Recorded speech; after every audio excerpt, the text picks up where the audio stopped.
ঘন কালো আকাশ দেখে যা মনে হচ্ছে কালবৈশাখী ঝড় এলোই বলে মনে হয়। তারপর এই কাহিল করা এক গরমের পর আকাশের এই রূপ দেখে ভীষণ ভালো লাগছে। তার সাথে দমকা হাওয়া আর বজ্রপাত মিলিয়ে প্রকৃতি যেন এক ভয়ঙ্কর রূপ নিয়েছে। জানি না কেন এই ঝড়ের দিনে আম হয়, আর ঝড় উঠলেই আমের চিন্তায় গাছের দিকে তাকিয়ে থাকি। অমনি ঝড় থামাতেই আমি চলে এলাম বাইরে, আর সব দেখলাম পাতাগুলো সব ছড়িয়ে ছিটিয়ে উঠানের মধ্যে পড়ে রয়েছে।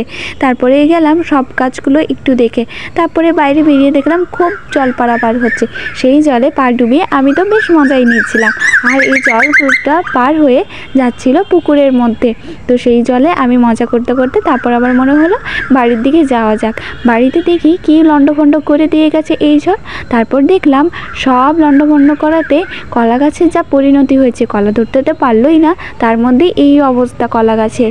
তারপর আমি দেখলাম আম গাছে অনেক আম ধরেছে, কিন্তু একটাও ঝড়ের মধ্যে আম পড়েনি।